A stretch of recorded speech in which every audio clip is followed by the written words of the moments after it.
What's up, guys? Welcome into Good Morning Lambeau. My name is Clayton. You can check us out on Packernet.com. Find me on Twitter at Packers_access. You can email us, PackersTotalAccess@gmail.com. You can text us 865-658-5824. We are flying solo as of the minute. I guarantee you, Mrs. Green trying to wake Tim up right now. That's all right. I'm sure he'll file in here in a second. Hopefully everybody's having an awesome morning. Right on cue. There he is. We'll give him a second. Tim, take your time if you can hear me, brother. No rush at all, man. We got Mike Berry in the chat. We got United Bates filing in. Blake B. Good to see Blake B in here, man. How you doing? He says the Green Bay Packers, the only team in history to win 3 consecutive NFL League championships. That was 1929, 1930, 1931, and then they did it again in 1965, 66, and 67. Go Pack, go. See, that's the thing that the Kansas City Chiefs are going after this year. And it's one of the reasons why it's when you see them catch so many breaks on crucial plays. I see a lot of the arguing or the stance on the opposing side saying, well, they don't get the most calls. You know, this team's got more calls. We're talking about the most opportune calls. That's what sticks out the most about these Kansas City Chiefs is when you sack Patrick Mahomes on a third down, lo and behold, there's a defensive holding somewhere, right? Or God forbid you actually tackle him and they throw a flag for, roughing the passer or whatever it is. It looks fishy because, again, the Packers being the only team to have done that, and now the Kansas City Chiefs have a chance to win 3 in a row. And, of course, you've got the haters that say we can't claim those 3 consecutive championships because only 2 of them were in the Super Bowl era. There's no point in arguing about it anymore, Packers, all those championships, I guess we're not allowed to count them unless they happen after a certain year, right? So that's why I try to stay out of that conversation, Blake B. But yeah, man, they three-peated twice. And what's cool about the 65, 66, and 67, many people don't know this, but there was a big rivalry between Curly Lambeau and Vince Lombardi. For those of you who don't know, Curly Lambeau had a falling out with the Packers. He ended up going to Chicago, and then he came back right before he passed away and got to see the new stadium that was built and kind of make amends with the Packers organization, that type of thing. Well, it's pretty much common knowledge that Lombardi didn't care much for Lambeau, and I'm sure Lambeau felt the same way about Lombardi. You got to understand, Curly Lambeau was Jacob, all right? He was running the streets. He was chasing the women, and he was just very popular with the lady friends, and he liked the nightlife a little bit. Vince Lombardi was a family man.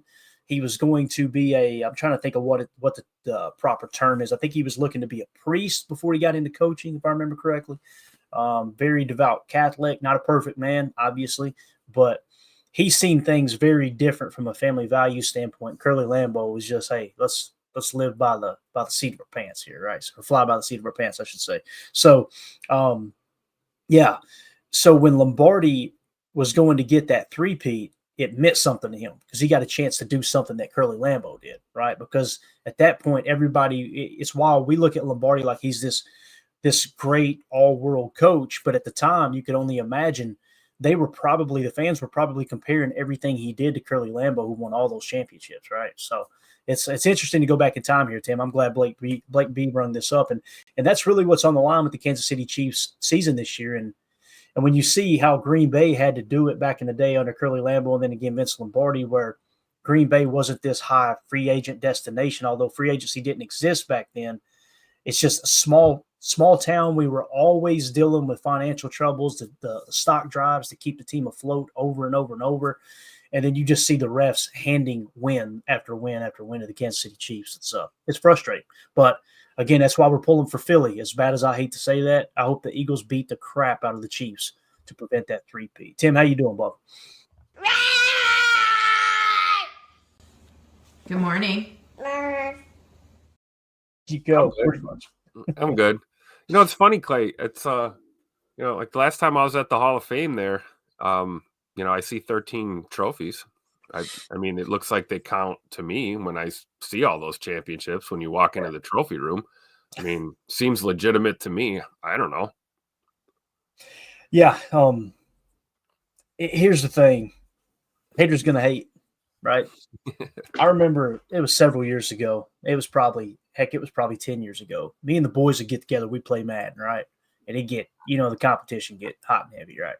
And a little side note, your boy here used to be a damn good Madden player. Went to a couple of different Madden championships, all that stuff. Went to Atlanta a couple times, played down there in attorney, did pretty good. Not my cup of tea. We'll just leave it at that. The environment was very. This isn't football. This is how do you glitch the game and do whatever you can to get this money that's on the line, right? But made it to the Final Four in Atlanta in a tournament. But when I would play against the boys here at the house, Tim, I would always we show a replay, and if it was a good replay for my Packers, I'd always make sure the camera angle was positioned perfect where you could see those 13 championships on the facade of the stadium, or however many it was at the time, right? So, it was 13 the entire time. But yeah, had a lot of fun with that. I'm with you, man. They count. And anybody who tries to pretend like anything that happened before the Super Bowl started doesn't matter, boy, I want nothing to do with you, because that if it wasn't for those football players laying the foundation, this league wouldn't be what it is, right? It would be no way. I mean, these guys played for pennies on the dollar, passing the hat around the stadium. Like, I've seen the old pictures, especially like Hagemeister Park and some of those shots before Old City Stadium was built over there at East Green Bay High, where it is now East Green Bay High. And you would see people would pull their cars right up to the edge of the grass. I mean, they had ropes marking off the field pretty much, right? And they'd have their cars parked up next to the edge of the grass, and they'd be sitting on the hood of their car watching, and they'd pass the hat around to pay the players, right, to keep it going. So anyone who's like, oh, that stuff doesn't matter, get away from me with that stupid crap. That's why we have a league today. That's why the NFL has become what it has, is because of the groundwork that was laid down by the founders, by the founding figures of this sport and this game that we love here, as they call it in Europe, American football, right? American football became a really big deal, because of the Curly Lambos and yes, the George Hallases, and there are legends in this game that long before the Super Bowl era that laid the groundwork, and it's the reason why we have a Super Bowl era, because the game became that big and that important. Yeah. And, at the time you didn't have free agency, right? It was when a player came into the league. Now, early on, you could kind of go get those college players as soon as they were done with college, right? Curly was good with that with Don Hudson. He was an excellent recruiter in that sense. But it was once the draft came along, you drafted these guys and you had rights to them, right? That's pretty much how that worked. You could trade them, but you pretty much had rights to them. And then, of course, who was the team that pioneered free agency in the NFL? Exactly. Yeah, you guys, Reggie White, of course, right? Yeah. That was when free agency kicked off. It was like, man, teams like the Green Bay Packers will never last. They'll never make it. They don't have the financial backing to compete in free agency. And they just went out and said, we'll take the best player in free agency. Come on over here and play. So, funny how that works. But anyway, appreciate everybody following in, man. We got a crew in here. If you would, hit that like button for us. We appreciate you making us a part of your morning here on this glorious January 29th. We're on hump day, baby. It's Wednesday. Tomorrow is the East-West Shrine Bowl, tomorrow night. And then, of course, Saturday we're going to be doing our watch party at 2:30 Eastern time, 1:30 Lambeau time in the afternoon. Make sure you find the Senior Bowl on TV on Saturday, put it on your TV, hop on here, and we're going to talk ball, break down some of these prospects in real time. It's just going to be a party, man. We're going to be doing a giveaway that day too. Don't forget, we're going to be giving away an autographed Dorsey Levens jersey, an away white jersey. Beckett from pristineauction.com has the sticker of authenticity, all that stuff with it. That's going to be going to one of our lucky Patreon members or YouTube members. Like I always say, rather you join Patreon than be a YouTube member, because you get a lot more bang for your buck over there. We got chats that everybody can kind of get their voices heard here on the show a little bit easier, outside of the super chats, of course, in here. So if you want to join that, just go to patreon.com/PackerFan Total Access, or scan the QR code in the upper right. And you can pick the cheapest tier there. Again, there's only multi-tiers because people wanted to donate more to the show to keep things going here. And if you want to just join the cheapest, no one's going to judge you for that. You get access to every feature within there for that. So we're going to put everybody's name on a wheel, spin it, and give away that jersey. Here comes Saturday. Speaking of the Patreon group, Tim, we had a couple new questions here. Drew in there said, offensive lineman Donovan Jackson, Ohio State is interesting. PFF has him listed as an offensive tackle at number 94 on the big board. He only played half a year at left tackle. The rest of the time was left guard. In my opinion, he did okay at left tackle, but did not look comfortable. He was dominant at left guard, and is my offensive guard one. Good stuff there, man. So instead of taking an offensive tackle and converting them to offensive guard, maybe we could have a guard with some tackle experience. I like him, but only as an offensive guard. So there you go. That probably explains, Drew, why we're down on him a little bit more than most. I actually looked him up here, and we've got him in the 78 spot. So, Tim, again, we've got him listed as an interior offensive lineman as well there, Drew. So PFF 22, whatever position he played in 22, he was ranked 28 at that position. In 23, he was ranked 83rd at that position. In 24, he dropped to 131st. So that's probably when he played left tackle that Drew's talking about. So that kind of little side story of why he maybe didn't perform as well, right, a little later in his career. When we took the information in, we had him at the consensus big board at number 41, and the PFF big board had him at 91. So we've got him slightly higher than the PFF board, but lower than the consensus big board in the 78 spot. So keep an eye on Donovan Jackson. Obviously played big-time program, national championship team. Tim knows how to get it done. That's an interesting prospect there. Yeah, definitely. And even if you only like him as a guard, right? I mean, if we're talking about moving one or two guards to center anyway, we got to pick up the slack, right? We're going to need depth at that position. That's one of the reasons I liked Marcus Weir so much, from Montana State. We talked about him a little bit.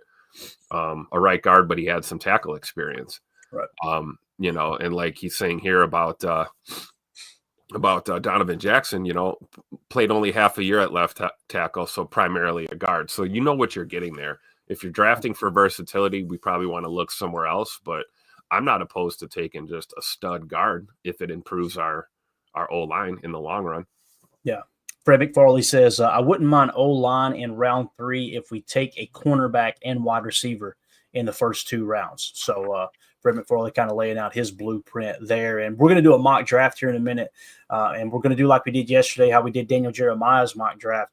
We're going to do a gentleman from the 33rd team, his mock draft. Matter of fact, let me go ahead and give him a shout out right now, and we'll do it when we actually get into the mock. It's Kyle Krabs, his first round mock over at the 33rd team. And I did a little bit of research on him too, guys. I think he helped found the Draft Network. He's been doing this for well over a decade. So I'm not just going to throw some, any Tom, Dick, and Harry on the screen and go, hey, this mock draft here, this dude's been doing it for a while. It doesn't mean that he's correct and he's going to knock it out of the park, but we're just going to compile multiple mock drafts from big websites that I trust. And the reason I trust the 33rd team is it's the way it's operated is exactly how the name says. It's like they put together a 33rd team of executives, of former coaches, former players, to run a website based around football. And there's some people that rolled their eyes at it and scoffed at it. What do they know? What do they know? I don't know. Bill Parcells is in there giving them feedback, multiple executives of the year giving them feedback. And it just so happens that teams have reached out this year in their hiring process to help them. They basically asked them, hey, what would be your recommendation on some of the hires we made? So when NFL teams are leaning on them for information, I'm sorry. One or two other people saying the 33rd team is a garbage website. I'm going to take teams at every level that lean on 33rd team. They actually offer those consulting services and things to colleges and even I believe high school programs too. Yeah. So we're a big part of this game at all levels. Yeah, and even the best executives and the best coaches who are in the league today get it wrong. That's why on this particular show we're not dunking on people when they get stuff wrong. Everybody gets it wrong, right? It's just I want to take those people who have been in and around the game for a very long time. Even some former players that don't like that stuff. Okay, that's cool. I can respect that. But you understand, they have a lot more knowledge compiled, right? Decades and decades of football knowledge as opposed to one particular person that might have played 3 years in the league or 8 years in the league or even 12 years in the league. So it's just how my mind fires. I'm always going to lean on the side of more experience. And hopefully you guys have caught on here. I don't ever want to come across like, I understand this better than everyone else. No, there is so much more to learn about this game. And anyone who has literally 5 minutes more experience than me covering it, I'm going to shut up and listen. So we'll hit on that. 33rd team's great they bridge that gap between the different phases of the game, between coaching, scouting, and then your front office, your GM work, roster structure, things like that. I mean, it's really interesting resource. Yeah, here's a perfect example. J. Cole says PFF hates when you pick Nolan at number 23, right? And that's just PFF's kind of system. That's why I typically don't show the grades when we do a draft, because immediately people would just look at the grades and go, well, that was a bad draft. No, it doesn't mean that. What's funny about the PFF website, and it's the thing that irks me about it, is you can go and take the highest graded player that's available, meaning PFF thought they were the best player available according to their grade, but on their board they'll have them 100 picks lower. And it's like, and then they'll give you you'll get a D- on your draft. But I will say this about PFF's mock draft simulator: to me, hands down, it's the best on the market. It is unbelievable to be able to pull those grades up real quick and just it's really, really cool. And you can randomize it if you want to. I try to keep it stock because I feel like they're trying to make it as realistic as possible. So yeah, Jay, don't let that deter you. You know what I mean? Because you will go to other websites and Walter Nolan will go literally. Matter of fact, I don't want to spoil it here before we get into it, but to give you an example, I know Walter Nolan went well before 23 in this mock we're about to look into, if I remember correct. Let me just check real quick. I could be wrong. Kenneth Grant, there he is at 15. I'm pretty sure Walter Nolan went before we picked. I might be wrong there. Maybe it was slightly after. Yeah, it was probably slightly after.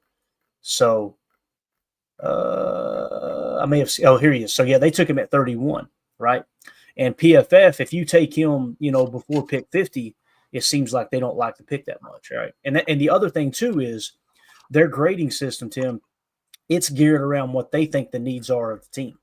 And I'm telling you, man, you look up and I don't even know what they've got our needs listed as. Matter of fact, when we get into the draft, maybe remind me and we'll take a look at that. But it might be wide receiver, cornerback, edge, then defensive tackle. And we're over here going, man, we need a 3-tech back, not just for this year, but for the future moving forward. And then what's Goody doing? He's knocking on every 3-tech door at the Senior Bowl, right? So again, you gotta take all the information. More information is better than less, but you gotta know how to compartmentalize it. You know what I mean? So don't let everybody's opinion sway you. And just take it and make a mental note, man. And that's what I love about our board is we put so much information in that you kind of get the people that we trust, and PFF is one. That's just one element of our board. So at the end of the day, it's a really safe board, is the way I like to describe it. So I think it prevents busts more. You'll have busts far fewer times going off our board as opposed to others, but we won't have those big hits either. Like right. Edgerrin Cooper. Edgerrin Cooper's one that's like, at the time, I'm going, it made sense where we took him, but hindsight, 2020, obviously, Edgerrin Cooper's the best linebacker in the draft. Now, another element we throw into our board is Greg Cosell's opinion, right? Well, with Greg Cosell, what did he say about Edgerrin Cooper? He may not be the best linebacker in year one, but he's hands down the best linebacker in this draft. And people hear that and they think that sounds like it's contradicting himself. No, he's saying it may take a little time to grab the game, but when he does, he will be the best linebacker in this draft. Well, what happened? He didn't start early, battling some injuries. They ramped up his reps toward the end of the year, and by the end of the year, he's the best rookie linebacker in the draft. So, perfect example. Greg Cosell, man. I'm telling you, Tim, you could count on one hand how many times he's gotten stuff wrong. And, right. When he gets it wrong, it's not like he was over the moon. This dude's the best player in the game. He's telling you what he does well, what some of his negatives are, and kind of where he thinks they fit in. It's never something where it's like, this dude's going to be a Hall of Famer. He doesn't give those hot takes. So I really appreciate that. All right, let's see here. Ron Samble says in the Patreon group, not sure if you guys talked about Gray Zabel, center out of North Dakota State University. We did yesterday. I'm sure you've heard it by now, Ron. Gray Zabel is turning heads big time, guys. That's the name that's really popping there. And I keep forgetting, is he at the Shrine Bowl or the Senior Bowl, Gray Zabel? Let me check real quick on our board. We should have it marked. I think it's Senior Bowl. He's real high on our board. Where are you at, sir? Yes, Senior Bowl. You're right, Tim. So we got him in the 28th spot right now to North Dakota State. And again, the thing that's bringing him, that's a perfect example. Everybody's raving over Gray Zabel, right? And he could potentially be a first-round pick. He might be early second. The consensus big board had him at 74, right? And I want to know that information too. And I've seen him listed as a tackle, and I've seen him listed as a guard, and I've seen him listed as a center. Right. So, yeah, I don't know. I'm excited, man. Ron Sample says, I'm sure you see everyone is talking about him. So anxious to get your take. Yeah. So like I said, yesterday's show, we went pretty in depth on him. In case you didn't see it, Ron, let me just hit it real quick. I'll just give you kind of his grades and stuff. I won't put it on the screen, but again, Gray Zabel, he's 28th on our board. We got him listed as an offensive tackle because to me, that's his most valuable position, but he will have a V next to his name, meaning he is versatile is all get out, right? So in 2022, he was the 155th graded tackle. In 23, he jumped all the way to 24th. And then this last year, he jumped all the way to 5th. The PFF big board has him in the 39 spot or had him in the 39 spot. And the consensus big board had him at 74. So, again, we've got him in the 28 spot. The Packers took him at 23. I'd have no problem with it at all, Tim. Not at all. So we will see. There you go. I appreciate you, Ron. Thank you for the Patreon message there. And thanks to everybody in the Patreon group. Again, the best way to get your voice heard on here outside of Super Chats on YouTube is in the Patreon group in one of those chats. I try to check them all regularly. The general chat, I don't spend a lot of time in because I just want you guys to be able to talk ball in there. But if you want your question or comment heard on the show, go to the questions tab or questions conversation. If you got a prospect you like, we got one for that. If you got a free agent you like, we got one for that. So there you go with the Patreon group. All right, Tim, let's move it along to what we're going to do today. I think we can do it too if we go in rapid fashion here. We're going to do the same thing we did with Daniel Jeremiah's mock draft, but we're going to do it with Kyle Krabs' mock draft here from the 33rd team. So what I'm going to do, Tim, I'm going to share the screen of our mock draft simulator. So you guys will have the actual mock draft on the screen here. You can see that okay, can't you? Yeah. Don't use me as an example. I'm blind as a bat. But I mean, if I can see it, everyone else can see it then probably. Yeah, and we'll try to zero in on it here. And you guys be patient with me because it's kind of difficult jumping back and forth the different tabs. This is a stressful thing for me to do, but man, I got great feedback yesterday. And I really, really like doing these as exercises and kind of see how different people are seeing the draft and where they may or may not fall in. So let's go ahead and enter the draft. We got all 32 teams selected. So what we're going to do is pick for all 32 teams. And again, Kyle Krabs, this is his mock draft, the NFL draft lead over at the 33rd team. All right. With the number 1 pick, he has the Tennessee Titans. Actually, let me see if I can zoom in a little bit further. There we go. He has the Tennessee Titans taking Abdul Carter, edge defender out of Penn State. All right. With the number 2 pick, he has the Cleveland Browns taking offensive lineman Will Campbell here on the list. I'm going to have to zoom out a little bit so I can get you guys some more prospects on the screen. So he goes with the 8th overall, according to PFF, Will Campbell to the Browns at number 2. With the number 3 pick, you've got Cam Ward from the for the New York Giants. You got quarterback Cam Ward from Miami is going to be his pick. Now, this is what's interesting. You have to scroll pretty far down to find Cam Ward.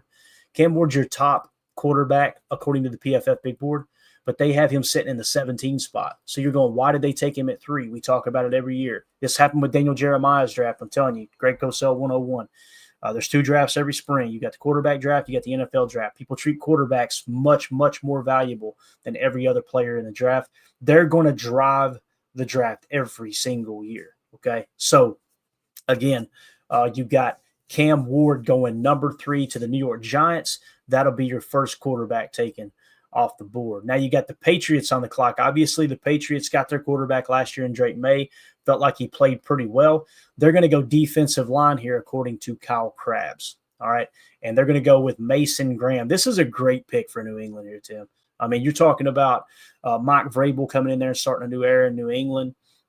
Man, this right here, this feels like a Mike Vrabel pick. It really does. As they're going to go with Mason Graham out of Michigan with the number 4 pick here. Yeah, of course. And we gotta compete with New England. Hopefully they don't take too many guys that we want off the board for sure. Be nice if we could get Mason Graham, right? That's right. Would be great. Now we got Duval up next here, Jacksonville, as they're looking to go with one of the most dynamic players in college football history, and that's Mr. Travis Hunter. Duval. I bet Travis Hunter's seeing that and going, "Oh God, please don't let that knucklehead." Okay, I guarantee it. There it is. Travis Hunter's probably like, we're gonna have to get Coach out to the club, loosen him up a little bit. Yeah, we're gonna do something. Get him a vibe check, man. Get some Hennessy in him or something, man. Yeah, we gotta there you go.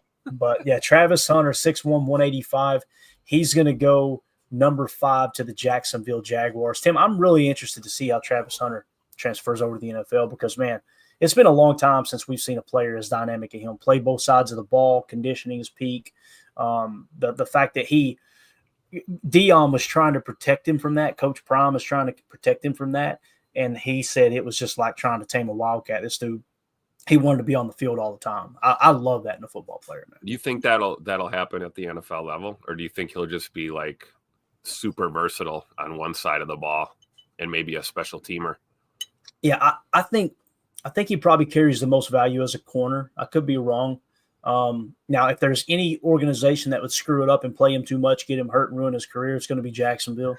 So I wouldn't be surprised if he plays a little wide receiver there. But there you go. There's your top 5. So just to recap, Abdul Carter, edge defender from Penn State, goes to Tennessee at 1. Will Campbell, tackle out of LSU, goes to the Browns at number 2. He can also play guard. The number 3 pick, the Giants take Cam Ward. So there's going to be a new era starting in New York. With the number 4 pick, the New England Patriots take the best defensive lineman in the draft, Mason Graham, like I said, with the number 4 pick. And then number 5, you've got Travis Hunter, the Heisman Trophy winner, cornerback / wide receiver going to Jacksonville. Let's move on to number 6. Look at this, back-to-back Deion boys. Everybody likes to make fun of Deion. Hey, no, he's overrated. Here you go. You're going to have 2 borderline top 5 picks that he just basically raised both of them. It sounds like Travis Hunter is like a second son to him. And here you're going to have the Raiders take his biological son, not Mark Davis's biological son, but Deion's biological son. And Shedeur Sanders is going to be the quarterback in the future for the Raiders, according to Kyle Krabs. Tim, Shedeur was low on the board, too. He was like in the 40s, according to PFF. Now, other boards have him above Cam, right? A Cam Ward. I think what we found out is those are the 2 quarterbacks that are going to be 1A and 1B in this draft, you know? Yep. I think the Raiders would be a good fit for Shedeur. I really do. Mm-hmm. I agree, man. I think I think it probably Shedeur is he's gonna make a lot of money out there with marketing. There's no 2 ways about that. And Pete Carroll's no stranger to winning with a rookie quarterback. I mean, he won a Super Bowl with Russell Wilson as a rookie. Yeah. So I mean, and he's no stranger. Anyone that's going to be and then you got Tom Brady there in the ownership group, so it probably is a good situation for Shedeur Sanders, I think. And see, that's the thing too. They said Tom Brady has been very involved with Shedeur Sanders this whole time, being friends with Deion. I've heard that in the background as well. So this makes all the sense in the world, Yep. The other thing too, Pete Carroll's not no stranger to dealing with big personalities, right? He coached Richard Sherman. He coached Marshawn Lynch. Marshawn Lynch, I don't mean to laugh, but damn, that dude was a handful to deal with, right? And those guys are still thick as thieves right now. I mean, you saw them having fun at the press conference the other day, and it does. It shows Pete Carroll's ability, despite, being an old dog in this league. He connects with the younger players, and they love playing for this guy. Yeah, no doubt about it, man. So Shedeur out there, man, again, I think it's going to be a good fit. Now we'll see. He's obviously got to show up, but I think that it's a marketing dream to have Deion Sanders' son playing in Vegas. Oh my gosh, man, they're going to be. I'm wanting to make it out there for a game. I don't know how you feel, Tim. I've never been to Vegas. Mandy loves it. I hate it. Like I've never been, but I hate the idea of everything Vegas represents. I'm not a gambler from a slot machine standpoint. I'm not a nightlife person. I feel like I would be pretty bored out there. I just want to kind of stay in the hotel and hang out, go to a nice dinner. That's about it. But I'd like to see that stadium, and that might be a good reason to take a trip to Vegas. Vegas is becoming a sports town, though. It's happening. You've got NFL. They're working on getting NBA there. We all obviously heard baseball will be coming to Vegas.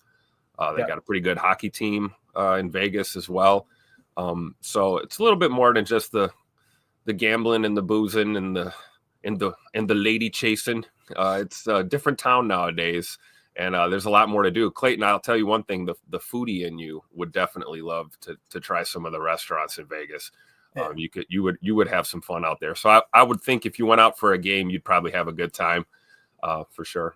My pops used to live in Vegas for a number of years. I've been there 1 or 2 or 11 times in my life. So I'll be your tour guide, man. We'll do a Raiders game in Vegas one day. Yeah, I heard that they've got some really good Italian restaurants, and yep. I'm a sucker. I love all different cultures. Like I'm that dude that I go to different countries to try food. I'll go halfway across the world to try different food. Like, down there in St. Kitts and trying their conch salad and all that stuff. And then of course, you just anywhere we go, it's just, hey, I try to hit a restaurant and go, hey, what's the local favorite? Give me that. I don't care what it is. Let's try it. So Andy Watkins says, don't eat the airport food in Vegas. There you go. I'm a sucker for that gas station sushi too. You know what I'm saying, Tim? Oh, I ain't scared of nothing. So that's why you'll hear me with food poisoning multiple times a year too, man. You got to keep that gut in check. You know what I'm saying? So they got the buffets too, Clayton. We can go hit one of them, $125 buffets and spend the day eating all the food up, This is a perfect example. Let's get back to the mock. The Jets are on the clock at 7. They show their needs as quarterback, D-line, and DB. Well, guess what? 33rd teams has them taking Tetairoa McMillan out of Arizona, okay, with the number 7 pick. This would be one that would probably get a bad grade, right? And because the 33rd team disagrees with the lack of need there, or, the need itself. So they're going to go with Tetairoa McMillan out of Arizona. With the number 8 pick, the Carolina Panthers are going to go with Will Johnson. This is a solid pick. PFF got him at number 6. His average draft position is 7.6. And they're going to go out and get the best cornerback in the draft outside of Travis. What's his name again? Travis Hunter. Okay, so they're going to go get Will Johnson out of Michigan and Carolina. That fit a need there, as they said, linebacker and DB at the time of the pick. Next, you got the Saints on the clock. They're going to go Shamar Stewart. Tim, this is interesting. Wasn't Shamar Stewart, was that the guy we took last year? Am I thinking? Or I'm sorry, not last year. Last night with Daniel Jeremiah's mock. Is that what we did? Let me pull it up here. I'm trying to think who it was that we took at 23. Yes, so we took Shamar Stewart. The Packers did at 23 last night, according to Daniel Jeremiah. Here's a perfect example. Kyle Krabs has him going top 10, number 9 to the Saints. So here's the deal. Shamar Stewart a little bit lower on our board, right? And we're not going to change it because of these opinions either, right? We're going to roll with our board and use it as kind of a sounding board for the other information. We have Shamar Stewart in the 51 spot. Now, Daniel Jeremiah sees him as a top a first-round pick, right? And now Kyle Krabs over at the 33rd team has him as the 9th pick. So you're seeing a player trending up, right? As you get closer to the draft, he's trending up towards the top 10, and our board is not going to change. It's going to change very little, I'll say that. When Daniel Jeremiah's board comes out, he kind of acts as our head scout. We put his information in. So that's going to sway it a touch. But our original board at that 50, whatever it was I just said, 51 spot is going to pull him down a little lower than what most people's boards are. And I love that about our board. Again, it's a safe version. And people are going, well, why are they so high on Shamar Stewart and you're low on him? Here's the reason. In 2022, his PFF grade, he was the 855th ranked at his position, okay? In 23, he was the 333rd ranked at his position. In 24, he was 95th. So you're seeing him improve, but still, he barely cracked the top 100 at his position in terms of PFF grade. Now, the PFF big board, Tim, it's the perfect example. He was the 95th at his position in grade. PFF big board has him at 19. How does that make sense? Right? And then, of course, the consensus big board had him at 25. So we are much lower on him because the PFF grades themselves are bringing him down. And it doesn't mean he's going to be a bad pick.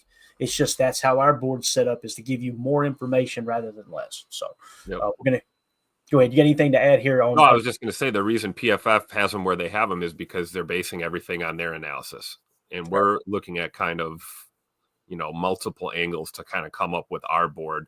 You take a lot of things into consideration, but ultimately, if we're higher or lower on a guy, it's because we're higher and lower on a guy based on the information that we've got from different channels. Whereas PFF's going to grade a player out. They're going to, whatever their, magical Wizard of Oz, man behind the curtain approach is to rating guys.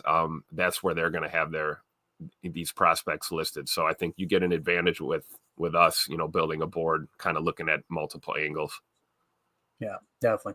So again, the Saints take Shamar Stewart, edge defender out of Texas A&M. I got to change that on our board too. We just had him listed as a D line because he's 290 pounds, right? but it sounds like most people are seeing him more as an edge. At least that's what the measurements that the 33rd team has here. So, all right, on to the Chicago Bears. Let's hope they screw this up, right? Well, in this mock draft, they didn't, Tim. They went with a stud here in offensive lineman. Where's he at? He should be towards the top. Kelvin Banks Jr. out of Texas. PFF a little lower on him. They've got him in the 15 spot, so right there in that range. Some people think he's going to be taken in the top 5. We'll see. I think there's a good chance he'll be in the top 10. And here you see the Bears take Kelvin Banks, offensive tackle out of Texas with number 10 pick. Next is the San Francisco 49ers. They're going to go offensive tackle as well, and they're going to go get Armand Mimbo. Let's see how far down the list Mimbo is according to PFF. They have him in the 21 spot, so a bit of a reach according to PFF, but they say San Francisco is going to take him, they being Kyle Krabs in the 33rd team. Next, you got the Dallas Cowboys. They're going to go get defensive lineman Michael Williams out of Georgia. Okay, so the Georgia Bulldog going to get picked here. PFF has him in the 18 spot. His average draft position is 17.4, and they have the Dallas Cowboys taking him with the number 12 pick, Michael Williams out of Georgia. Next, you got Tyler Warren, tight end, going to the Miami Dolphins. Obviously, Tyler Warren seems to be pretty consensus. He's the best tight end in the draft this year. His rank is 13th. Average draft position is 15th. This makes a lot of sense for the Miami Dolphins to go tight end here and get the best tight end in the draft. Next, you got the Colts, Malachi Starks, safety out of Georgia. The Colts are going to take him. And this looks like a great pick according to PFF. He's the 7th-ranked prospect that fell in the Colts' lap who has a need. They have a need for DB there with the 14th pick. So they're going to go Malachi Starks out of Georgia. And then with the 15th pick, the Atlanta Falcons are going to take the big boy, Kenneth Grant, interior defensive lineman out of Michigan, a guy that we're real big on. I was hoping he'd fall to 23. Here you see, Tim, he's going to go in the 15th spot to Atlanta. So Kenneth Grant's off the board now, Tim. What do you think about that? The Falcons looking more and more like Deion Walker's going to be a Packer. I'm interested to see where Deion Walker gets taken because we talked about him a lot. You guys know he's significantly lower on our board, but Tim's personal opinion, he loves Deion Walker. There's other people that think he's going to skyrocket up boards here soon too. And he's definitely one of those interesting prospects, having a down year last year, playing more one tech as opposed to 3 and 5 the year before. I think he's an A2 pick. He's probably an A2 pick. Yeah, I think so too. I think it's probably going to be, is it going to be second or third is my question, right? Yep. And I can't wait to see that big fella at the combine. I hope he does everything at the combine. 6'7", got a 7-foot wingspan. If he runs a decent 40-yard dash, you're going to see him kind of be like Jordan Davis for Philly. Yeah. Skyrocket up the boards, right? So we'll see what happens there. So thick. Yes, he is. Kenneth Grant is off the board. Next, you got the Arizona Cardinals. They're going to go offensive tackle in Josh Simmons out of Ohio State. All right. They're going to go sure up that offensive line for the mayor of Munchkinville over there in our boy Kyler Murray. Next, the Bengals are on the clock. They're going to go offensive tackle and say, man, we're tired of seeing Joe Burrow pick his mouthpiece up off the turf. So they're going to go Oregon offensive tackle, Josh Connerly Jr., who should be fairly close to the top, I would imagine. Here we go. In the 27th spot, they're going to take him at 17. His average draft position has been 28.5. So the Bengals shoring up that offensive line and getting Josh Connerly Jr. from Oregon. Next, you got the Seattle Seahawks. This is an interesting prospect, Tim. Jalen Walker. Jalen Walker is one of these dudes that it just feels like Quay Walker all over again. So the Seattle Seahawks are picking 18th, and linebacker is a need along with center, guard, and edge, according to PFF. The top linebackers available are Demetrius Knight Jr. at 30, Jihad Campbell at 40, Carson Schweisinger, I think I'm saying that right, out of UCLA, and then Jalen Walker at 51. So they're saying Kyle Krabs is saying that Jalen Walker is going to be taken with the 18th pick when PFF says he's worthy of the 51st pick. His average draft position is 42.7. So people are drafting him almost 10 spots ahead of where PFF has him ranked on the big board. And when you look at Jalen Walker here, 63, 72, 73 for the PFF grades, right? So I don't understand what's truly going on with Jalen Walker other than he must be a physical freak. Where did Daniel Jeremiah have him? He had Jalen Walker going 16. So this is another player that on our board, again, when you look at him on our board, Jalen Walker, we have significantly lower. See if I can find him without searching. I may not be able to because I know he is a lot lower than most people see him as. Like we got Jay Higgins in the 90 spot. He's got to be higher than that. Let me see here. Give me just a second, gang. Where is Jalen Walker? Holy cow, he's way down, Tim. Yeah, way down our board. Jalen Walker, we got in the 108 spot. So what the hell is the 33rd team in Kyle Krabs and Daniel Jeremiah seeing in Jalen Walker? It's got to be the athleticism, right? It's got to be. Has to be. Or maybe the other question is, why are they lower on Jahad Campbell or Carson Schweisinger? Yeah. You know? Yeah, it's interesting. Yeah, so I see what you're saying. Maybe it's not Jalen Walker is just so much better than everybody thinks. It's that the other guys are kind of overhyped.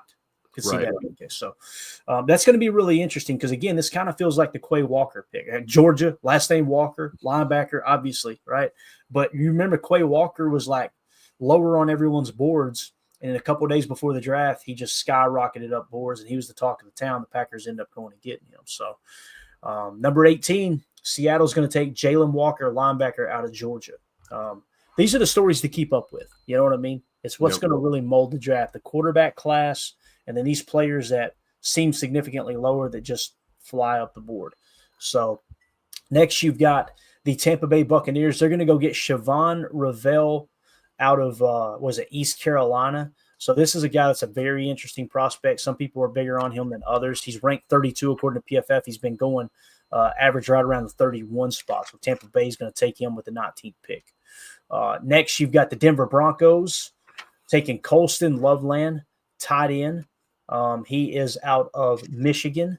So the big Michigan tight end, Colston Loveland, sits in the 29 spot. The Broncos are going to take him at number 20.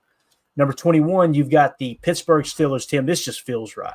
The Pittsburgh Steelers are going to go get Ashton Gianti, running back, the best running back in the draft. The fact that they're getting him at 21, holy cow, dude.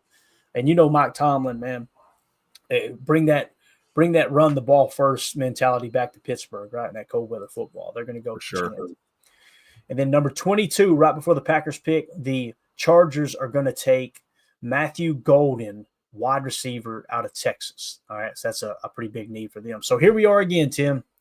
Our second mock draft, not our personal preference or opinion, right, but what two professionals in the draft world said, hey, look, here's what I think the first round will be, albeit early in the process. And look who the best player on the board is. James Pierce Jr. again. James Pierce again. Yeah. You got Luther Burden, the third wide receiver out of Missouri, is the next best one. Okay. Then you got edge defender Mike Green, right? We talked about him. You got wide receiver out of Ohio State, Emeka Egbuka. You got Benjamin Morrison, cornerback out of Notre Dame. You got edge defender Jack Sawyer. You got halfback O'Marion Hampton out of North Carolina. You got Nick Scourton, edge defender out of Texas A&M. You got Tyleek Williams, big three tech out of Ohio State. Jahdae Brown, cornerback out of Texas, wouldn't be a bad pick, right? I mean, you got all these guys. Demetrius Knight Jr., linebacker out of South Carolina. He's ranked 30th. The pick that our boy Kyle Krabs makes is Trey Amos out of Ole Miss. So he's going to go cornerback, who's ranked 31st. Average draft position has been 32 in the mock draft database. PFF grades him 71, jump to a 76, jump to an 85. And here is what Kyle Krabs says about Trey Amos. Okay.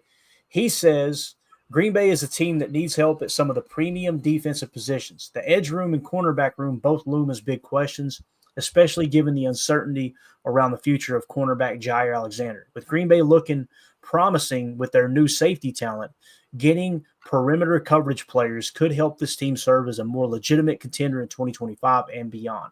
Few cornerbacks are more physical and combative in this year's class than Trey Amos, who broke out in a big way in his only season with the Rebels. So he played at Bama, transferred over to the Rebels, and just took off. Now, some people go, was he playing the same talent? Both in the SEC.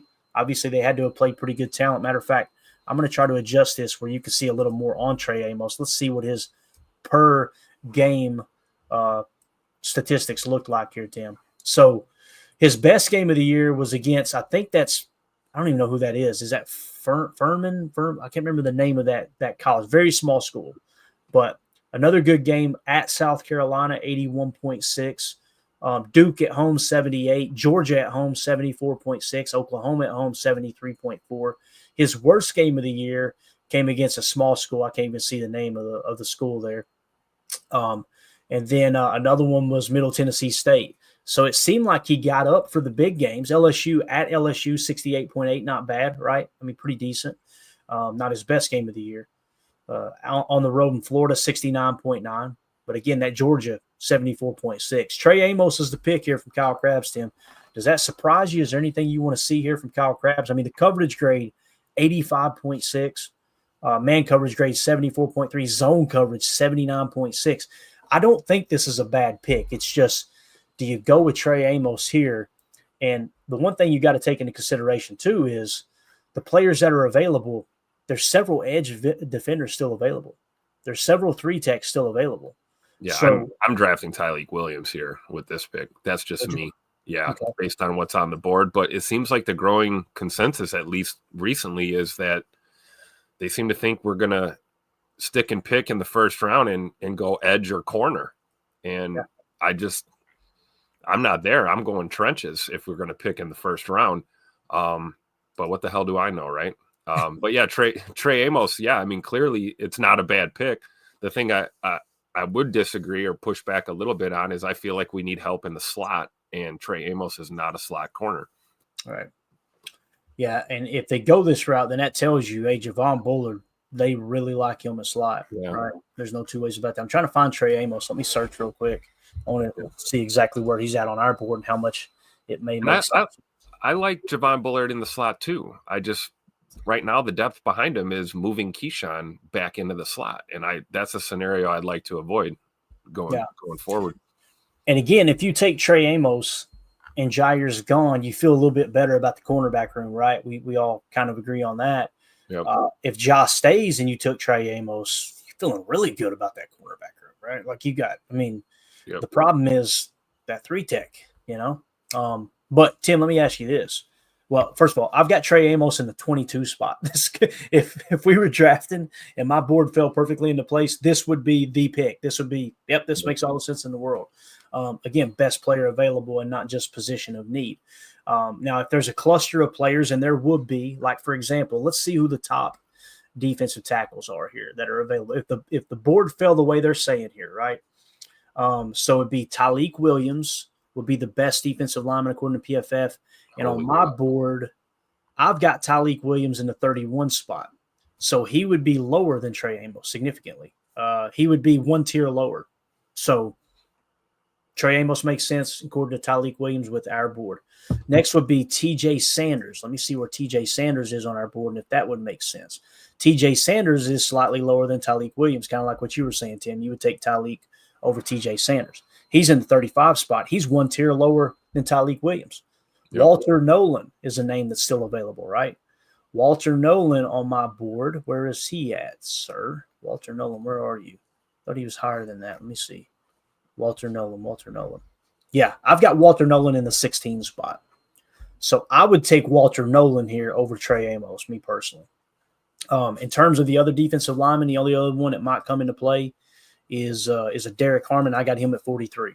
So if the board fell exactly the way that Kyle Krabs said it fell right here, and it was our turn to pick, right? There's several players. Mike Green, I would take over. Let's go to edge real quick.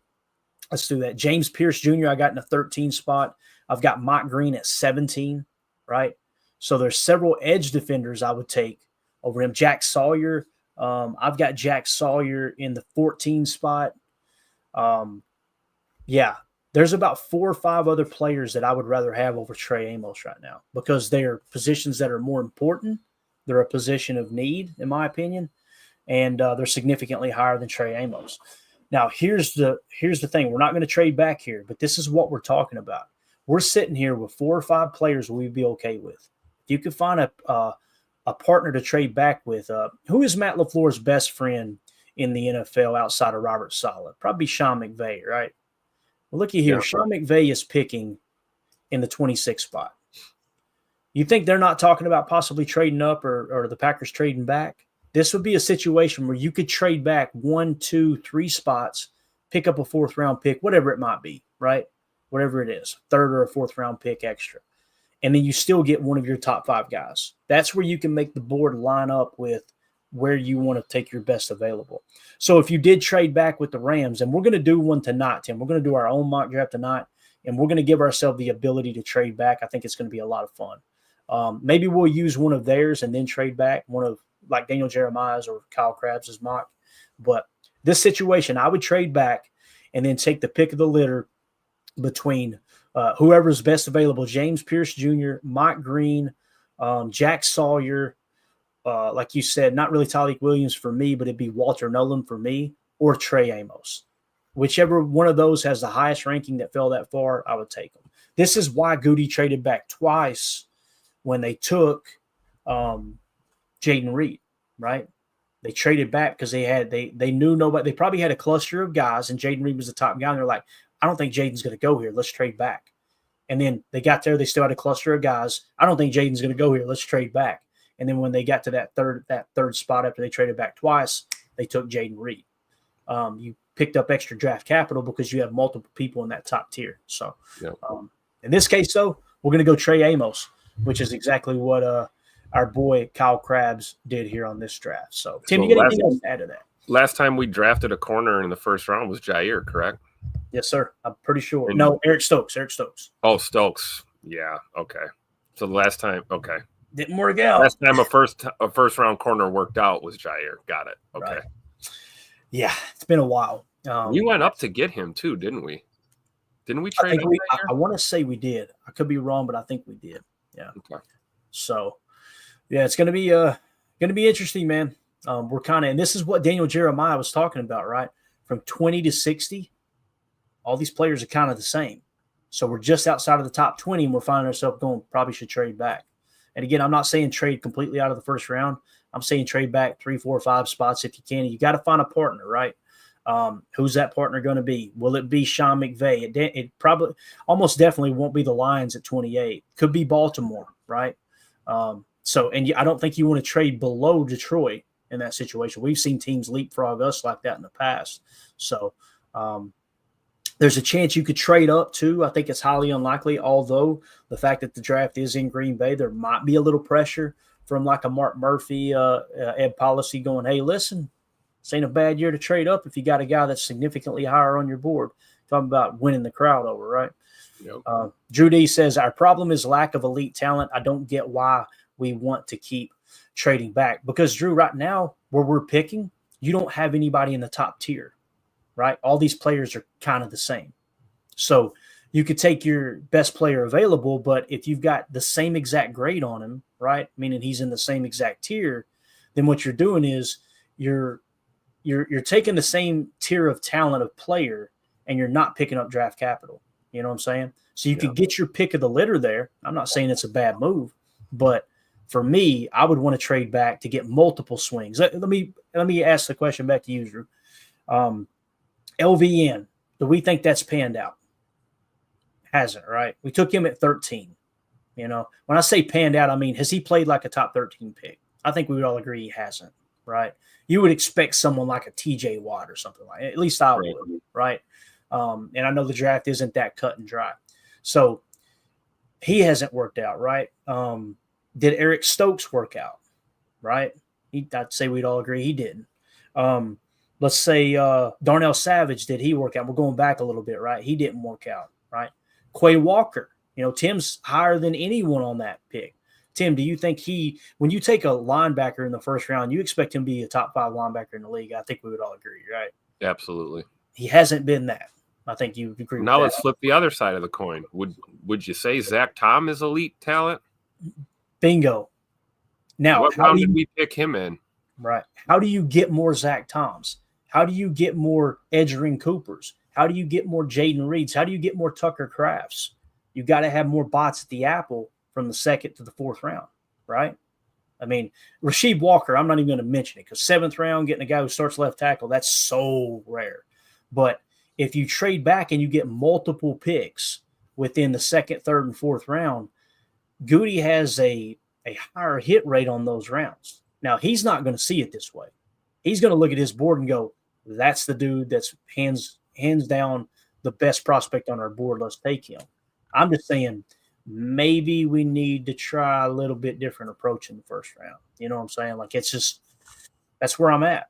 And every year I'm team trade back. It seems like almost every year I find myself going, man, there's multiple guys. I'd rather have more bites at the apple rather than saying, let's go here with this guy, you know? Yep. And again, you're going to miss in the second and third round. Like as of right now, Luke Musgrave has been a miss. He was in the second round. But look at Tucker Kraft, right? Because you took multiple attempts at filling that need. So if you need 3 tech, you need corner. Imagine being able to draft 2 defensive tackles and 2 corners within the first 4 rounds. You got a good shot of hitting on one of those guys, right? Evan Williams, right? I think we would all agree Javon Bullard, I'm not saying he's a bust, but Evan Williams is a much better player than Javon Bullard at the NFL level at this point, albeit just 1 year. Where did you get Evan Williams, right? You got him lower than Javon Bullard. If you hadn't took 2 swings at safety, you'd be looking at Javon Bullard going, damn, this guy can't play safety. Yep. So how do you get multiple swings? Do that by trading back. That's just how I see it. So, again, it's so everybody likes to roast the GM going, man, he's just bad at drafting in the first round. He's bad at drafting. No, every GM misses. Every GM misses. So if that's the case, why not give yourself more shots? You know, like you bat 300 in Major League Baseball, you're a Hall of Famer, right? Okay, if you're hitting 260 and you got far fewer at bats than the guy who's hitting 300, you know, you got 70% less at bats. Increase your at bats, try to get better, you know what I'm saying? And try to do what you do well. Don't go out there and swing for the fences, the first round pick that we seem to suck at here lately. Why don't you just try to scatter shot and get on base? Yeah. And that, you know, in Goody's wheelhouse, it seems to be from the second to the fourth round. So again, I could be wrong there. That's just my opinion. We can agree to disagree on it. That's just, again, there's none of these guys that are a slam dunk. I take that back. I think there's a few that are a slam dunk in this draft. We did this last year, and we got them right. My slam dunks in this draft right now are Mason Graham, defensive tackle out of Michigan, Travis Hunter, cornerback out of Colorado, Abdul Carter, edge defender out of Penn State, and Ashton Gianti, running back out of Boise State. Those are the which will be on the board when we pick. No chance whatsoever. Yep. You're going to have to get in the top 5 to guarantee yourself getting one of those dudes because, again, Shedeur Sanders and Cam Ward will most likely go in the top 5. There may be another quarterback climb up too that sneaks up. That always shakes up the board. So, again, that's why I'm team trade back. Now, if your argument is trade up there and try to get one of those top tier guys, that's cool. You can get one of those top tier guys, but boy, oh boy, you're gonna have to sell the farm. Your draft capital is going to be really, really depleted by the time you get to the next year's draft or the year after. So, there you go. All right, let's keep it moving here. Thanks for the comment there, Drew. I love getting people's differing opinions like that too, man. Let's go Trey Amos. That's what our boy Kyle Krabs did. Now we're going to go rapid fire. I know we're over on time, Tim. We're going to keep it to 40 minutes, and here we are. So the Minnesota Vikings are going to take TJ Sanders. See, this is the thing that's going to bother me. Division rivals continue to build in the trenches, and we're just taking cornerbacks, and it's going to bother me. Yep. What the heck do I know? TJ Sanders to the Vikings. Next, you got the Houston Texans. He's got them taking wide receiver Emeka Egbuka out of Ohio State going to the Texans. Next, you got the LA Rams. They're going to take offensive tackle Ariante Ursary. I think I'm saying that name right. Let's see if nailed it. Yeah. No, I didn't, Tim. Don't you lie to me, buddy. Let's see if we can just go offensive tackles. It may be hard to find him. Looks like he might be a little lower on the board. Here we go. Yeah, the 64 spot according to PFF. Average draft position 61. He's got the Rams taking Ursary there. That was the Rams, right? Yeah, that's right. I get the Rams and the Chargers mixed up. They couldn't have made their logo look more similar. It's unbelievable. Next, you've got the Baltimore Ravens. Surprise, surprise. They're going to go get James Pierce Jr., the 9th overall prospect. That just makes a lot of sense, doesn't it? The Ravens continue to just get better every single year on defense. Yep. Tyler Booker, interior offensive lineman, going to Bama. Again, division rival, Tim. Let's just go out there and get the best interior offensive lineman on the board and continue to build in the trenches, right?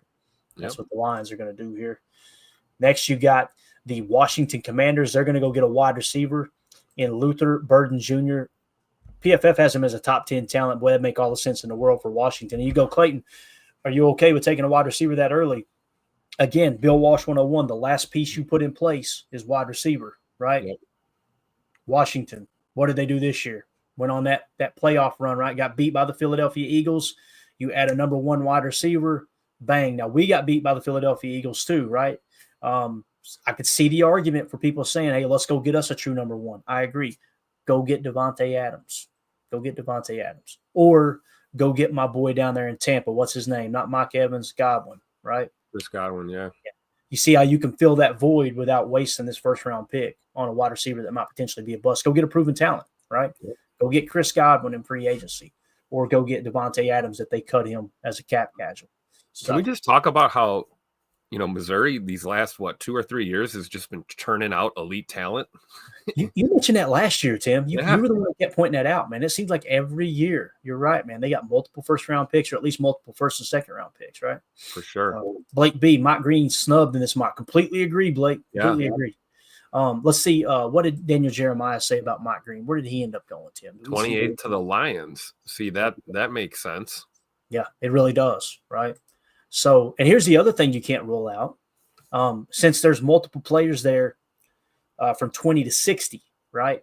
That's what Daniel Jeremiah talked about. The sweet spot of this draft is from 20 to 60. There's a lot of players that are just the same there, right? Mm-hmm. We're talking about trading back to get multiple picks in that 20 to 60 range. What if you took your 23rd pick and then you traded back up, right, into the second round? That's a possibility. There's a little bit of precedent for that, right, with Goody trading up in the second. So that might be the way to go. But, yeah, Blake, I agree, man. He did get a little snub here for sure. Drew D, Lions taking more O-line. Geez, I know, man. Yep. Don't it just make sense, though? Just offensive line, defensive line, they're just going to continue to beat the hell out of people in the trenches and win ball games. And the rest of us are going, we need a wide receiver. We need a corner. we need a kicker. Yeah. Well, I don't want to talk about that. But Buffalo up next. The Bills are going to take Nick Scourton, defensive lineman. He's the 25th overall prospect according to PFF. And then this one breaks my heart right here, man. Who do you think the Philadelphia Eagles are going to take here in Kyle Krabs' PFF mock draft? Oh, man. If you had to guess, who do you think it would be? I'm just going to scroll and not try to give it away, but who do you think it would be? Walter Nolan? Yes, sir. It breaks my damn heart. They're going to go Walter Nolan. So Philadelphia has arguably the best defensive line in all of football, and they're going to continue to add to it. That's why the Eagles are the Eagles. I'm just telling you right now. We talk about it every year. They drafted Jordan Davis, right? The next year, Jalen Carter. They may get Jalen. No, they won't get Jalen Carter. They got Jordan Davis. They went and got Jalen Carter, right? And now here you got another year. They will go get Walter Nolan and just continue to build depth in that defensive line. I'm telling you, man, that's the way to build a defense is build up front. Yep. J. Cole, I'd be pissed. That's all he said. All right, and then the last pick of the first round, Tim, of course, the Kansas City Chiefs. Oh, who the hell cares who this team gets? Kansas City Chiefs going to go get your boy Tyleik Williams. Ugh. Exactly my thought. All right, so there it is. There is your mock draft. Matter of fact, I'll just close this out because I already saved the screenshot. This is Kyle Krabs' PFF or his mock draft 1.0 first round. All right, so just to recap, with the number one pick, edge defender Abdul Carter. Number 2, the Browns take Travis Hunter out of Colorado. Number 3, the Giants take quarterback Cam Ward. Number 4, the Patriots take tackle Will Campbell out of LSU. Number 5, the Jaguars take Mason Graham, defensive lineman out of Michigan. Number 6, the Las Vegas Raiders take quarterback Shedeur Sanders out of Colorado. Number 7, the Jets go with tight end Tyler Warren out of Penn State. Number 8, the Carolina Panthers go wide receiver Tataro McMillan out of Arizona. Number 9, the Saints take Mikael Williams, edge defender out of Georgia. Number 10, the Bears take Alabama offensive lineman Tyler Booker. Number 11, the 49ers take Missouri tackle Armand Nimbo. Number 12, the Cowboys get halfback Ashton Gianti. Number 13, the Dolphins get tackle Kelvin Banks Jr. 14, the Colts take Texas cornerback Jahdae Brown. 15, the Falcons take cornerback Will Johnson. Number 16, the Arizona Cardinals take linebacker Jalen Carter. 17, the Bengals get Walter Nolan, defensive lineman. This is Daniel Jeremiah. We're looking at Jeremiah's draft. God, we did this for no reason. My bad. And at 32, the Kansas City Chiefs take this guy. Taliqua. My bad, guys. We'll go rapid fire here. Number 1, the Titans get Abdul Carter. 2, Will Campbell. 3, Cam Ward. 4, the Patriots take Mason Graham. Number 5, the Jaguars take Travis Hunter. Number 6, the Raiders take Shedeur Sanders. Number 7, the Jets take Tataro McMillan. Number 8, you got some multiple picks here. Did you notice that, Tim? Between Daniel Jeremiah and Kyle Krabs. So you want to earmark those. Those will probably be the guys that actually go to those spots. Number 8, you got Will Johnson going to Carolina. 9, the Saints get Shamar Stewart, the guy that we took, according to Daniel Jeremiah, at 23. Number 10, the Bears go offensive line again, just a different one, Kelvin Banks Jr. out of Texas. 11, San Francisco goes Armand Mimbo. 12, the Cowboys go Mikael Williams. 13, the Dolphins go Tyler Warren, tight end out of Penn State. Did both of them take him at 13? No, they did not. They did not. Okay. Gotcha. Just wanted to make sure. Number 14, you got Malachi Starks, safety, going to the Colts. 15, the Falcons get Kenneth Grant, defensive lineman. 16, the Cardinals get Josh Simmons, tackle. 17, the Bengals get Josh Connerly Jr., tackle. 18, the Seattle Seahawks get Jalen Walker from Georgia, linebacker. So you'll notice Jalen Walker is 18th, according to Kyle Krabs. And then according to Daniel Jeremiah, he is 16th. So probably going to be a top 20 pick for Jalen Walker. Number 19, Tampa Bay takes Siobhan Ravel Jr. Out of East Carolina, cornerback. Number 20, the Broncos go Colston Loveland, tight end. 21, the Steelers go Ashton Gienti, halfback out of Boise State. I want to look at this. Gienti went 21 to Pittsburgh, according to Kyle Krabs. And then Daniel Jeremiah had him go number 12 to Dallas. So going to be a top 20 pick there, most likely, for Ashton Gienti, somewhere in that range. Next, you got Matthew Golden, wide receiver for Texas, going to the Chargers. The Green Bay Packers select with the 23rd pick, cornerback out of Ole Miss, Trey Amos. Number 24 with the Vikings will be TJ Sanders, defensive lineman out of South Carolina. 25 with the Texans is Emeka Egbuka, wide receiver out of Ohio State. 26 to the LA Rams is Minnesota tackle Ariante Ursary. 27 with the Baltimore Ravens, they're going to get a steal in James Pierce Jr., edge defender out of Tennessee. 28, the Lions go guard Tyler Booker out of Bama. 29, the Washington Commanders go Luther Burden III, wide receiver out of Missouri. 30th, the Buffalo Bills go Texas A&M edge defender Nick Scourton. 31, the Philadelphia Eagles get my boy Walter Nolan. So here's the guy. Walter Nolan going 31 in Kyle Krabs's, and then he's going 17 in Daniel Jeremiah's. And we met with Walter Nolan. The Packers did. If he's there at 23, Tim, I think there's a decent shot we take Walter Nolan. I really do. And the final pick in the draft, to much to Tim's disappointment here, we got Tyleik Williams, defensive lineman out of Ohio State. Daniel Jeremiah had Tyleik Williams. Where did he have him going? He did not have him going in the first round. Is that right, Tim? Nope. Mikael Williams at 9. Yeah, I don't see any. So Daniel Jeremiah thinks that Tyleik Williams will fall out of the first round. Kyle Krabs has him going with that 32nd. He's got Derek Harmon going in the first round, and this one does not have Derek Harmon, correct? Yeah. So there you go. Let's see what else we got here in the chat before we wrap up. Drew D said the offensive tackles go much higher in Krabs' mock than Jeremiah's. There you go. Yep. That's a good observation there, Drew. Appreciate that. And then Dennis Shook says, Clayton, is there any way the Goot trades? I love how he says the Gootinator here, trades down out of the first round. I feel like it would be highly discouraged seeing as we host the draft. Dennis, that's been the big theme, man. Me and Tim are definitely in the minority with this opinion.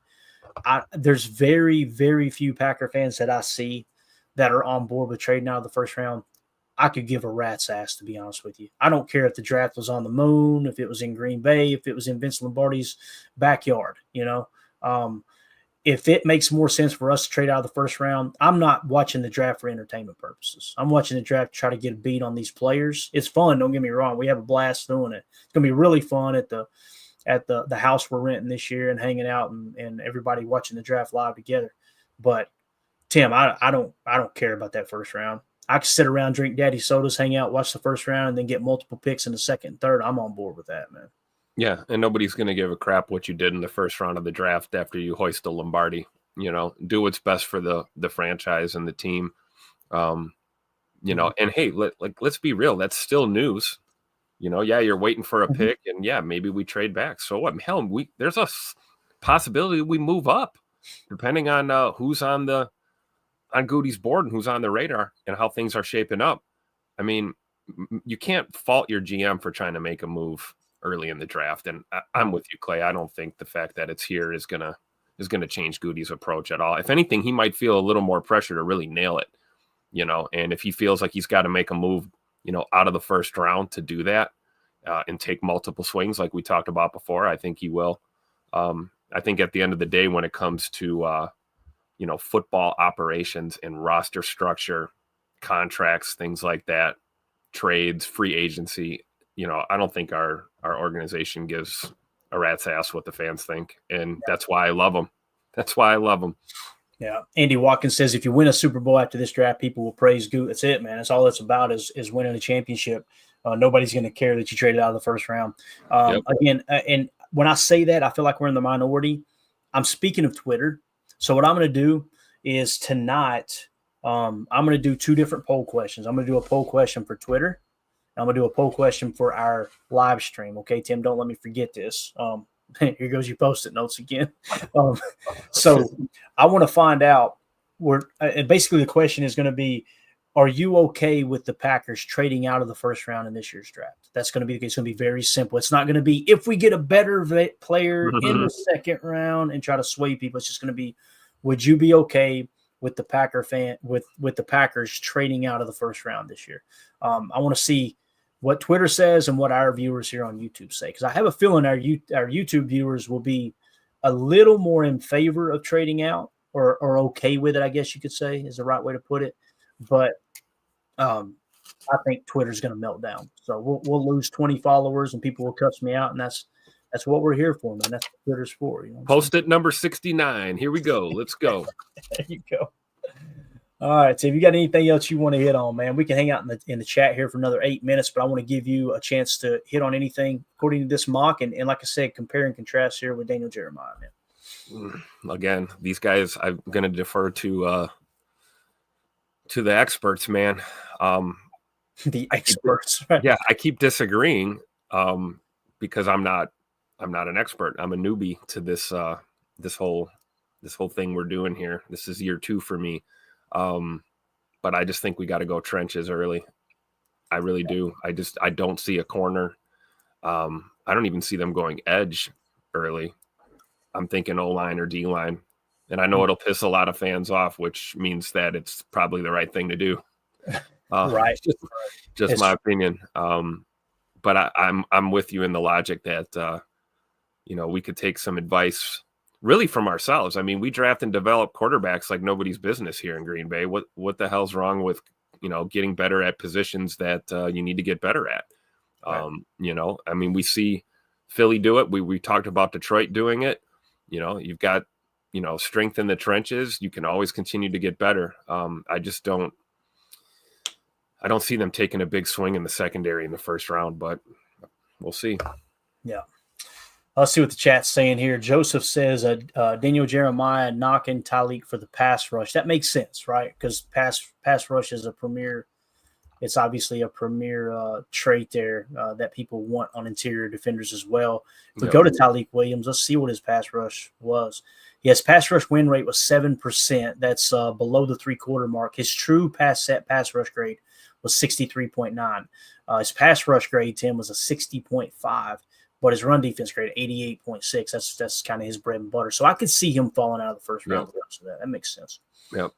And it doesn't matter what he did in college. He may come out and be a totally effective pass rusher at the NFL, right? We'll see. Andy Watkins says, I have a feeling Williams and Nolan won't be there in the first for us. I don't think Nolan will. That's why I'm saying if he's sitting on the board at 23, you boys know how I'm going to act. This is my Tyler Nubin this year, man. This is my dude. Yeah, from the get-go, he kind of popped to me. And there's other great defensive linemen, don't get me wrong. It doesn't mean I wouldn't take God, who's our other boy from Michigan? Not Mason Graham, but the other. Let me see if I can pull this down real quick. Kenneth Grant.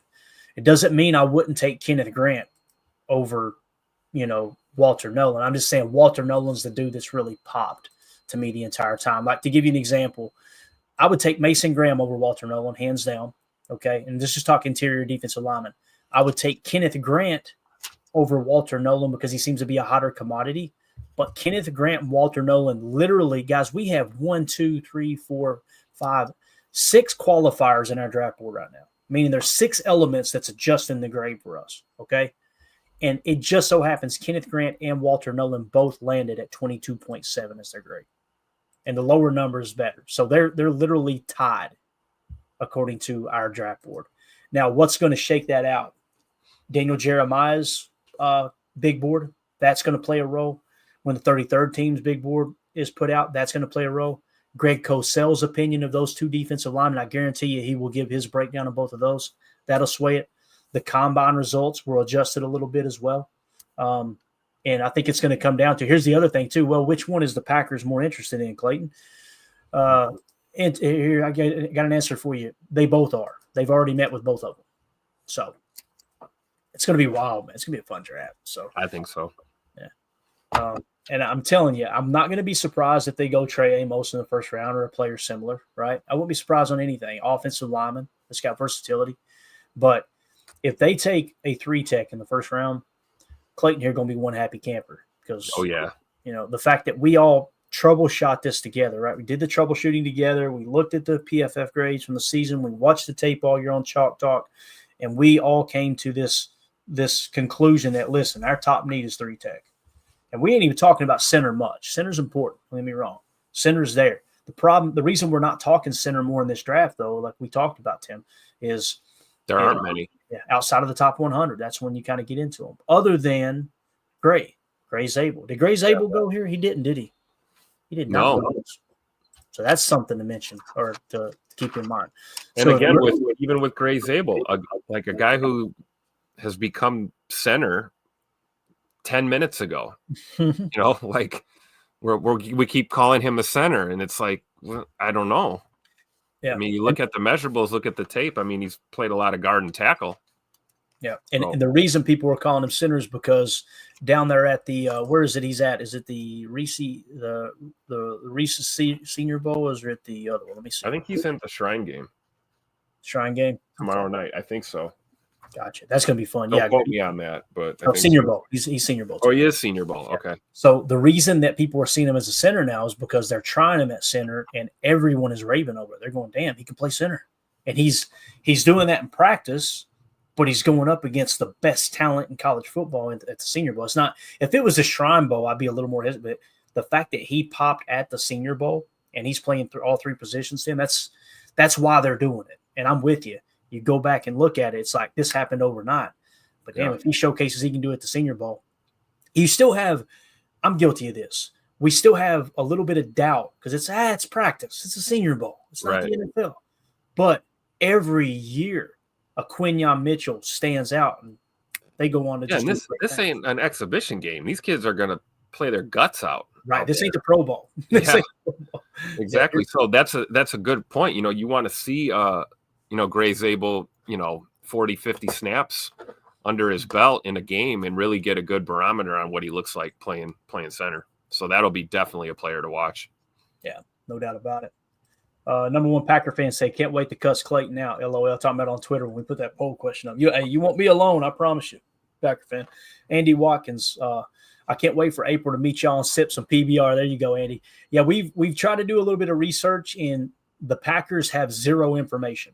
I've talked to Wendy over at the Packers, who handles like events and stuff, because I'm willing to pay to get us a cool setup. It ain't going to happen. They said the NFL and the city of Green Bay are working together, and it's out of their hands is basically what's going on. So I said, can I ask you a question? I said, why would you guys not rent out the bowl for this to watch the draft? I'm just curious. And she said, that's not a question for me. That question's above my head. That's what she said. Yep. So, got it. All right. That tells me everything I need to know. Eric Sutherland says defensive line, and then another defensive lineman. All right. I agree. Uncle Eric speaking for me. I love it. J. Cole says, also, it looks like we met with Jalen Royals. Yes. Yeah. A little full disclaimer here. I drafted Jalen Royals in my Madden league. Nice. Utah State, baby. Let's go. Another guy on our board. It's interesting because the more I hear stuff like this, the more I think we're going to draft a receiver, Clayton. I think so too. I think it's going to happen, and I think it's going to happen probably sooner than we think. Yeah. Maybe even third round, possibly. Yeah. Hopefully not. Hopefully we stay with the trenches, but I'm seeing a lot of these guys on my short list seem to be on the Packers' radar, man. It'll be real interesting to see how this plays out. We talk precedent all the time, right? Is there precedent for that? Yes, there is. Goody will spend a second-round pick on a wide receiver. He won't use a first, but he will use a second. Ted Thompson, I think Ted Thompson told him that when he handed him the reins. He said, listen, Buck, whatever you do, never draft a wide receiver in the first round because I know it pisses the fans off. That's what he said. So I'm on board with being just a little bit petty like that. Well, it's a good thing Jaden Higgins will be on the board in the second round, hopefully. So yeah. As Drew D says, a stadium of 80,000 capacity, we're not even using it. What a shame. It's just such a missed opportunity, man. I'm telling you, and listen, I don't think it would be full. I don't think the bowl would be full. But if it's half full, if there's 40,000 people in there and watching the draft from inside Lambeau Field, on the big board, those boards are unbelievable now, right? It's frustrating, man. I've said that about away games too. Set the infrastructure up to where, hey, look, let's go out there when the Packers are on the road, open up Lambeau where you can come in and watch the game at Lambeau. I think that there's probably an agreement between other teams that you won't do that because it might take away from their home capacity to travel a bit. Let's be honest, man. How many teams have problem filling up the stadium, right? Yeah. The Detroit Lions, when they're not winning, fair weather fans. I'm just going to say a little dig there. But, all right.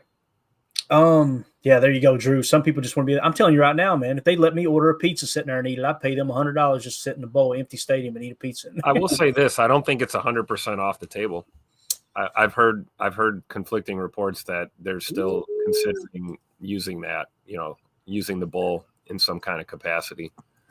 The other thing we have to remember too is, this is the entire NFL world is going to be in Green Bay, and between league officials, between the draft people, between security, between the television network, I mean, there is a lot of, you talk about infrastructure. There's a lot of real estate that's going to be needed to, provide for, 1 million vehicles and, equipment and things like that. So I think that's why the Packers probably, like you said, they don't really have a say because the league is going to have their requirements. Right. And the Packers have to do their best to fulfill that before they can do anything extra. But I have heard reports, though, that they are thinking of using, Lambeau as like an overflow or, in some kind of capacity. So I'm going to tell you right now, if that's the case and we can somehow sit together in the bowl for a portion of the draft, there's going to be a portion of our live draft stream that's going to get canceled. Because to be able to meet up with some of the folks that want to meet up, sure, let's meet up in this section if it's just kind of all, first come, first serve, it's not assigned seating. How cool would that be, man? Yep. Hey, let's go grab section, whatever, 220. And just sit up there, eat some brats, and watch the draft. That could happen either way because we talk about going down to the draft early and then heading back to the house there to get a show in. We might, once you're in, you might be in, man. Right. Yeah. It might take 3 hours just to get out of there to your Uber. Yeah.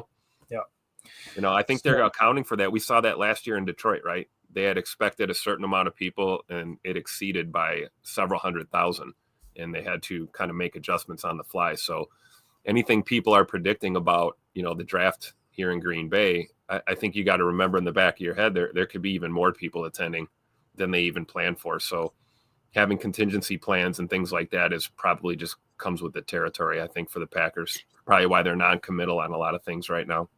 Yeah, I'd say you're right. Yeah.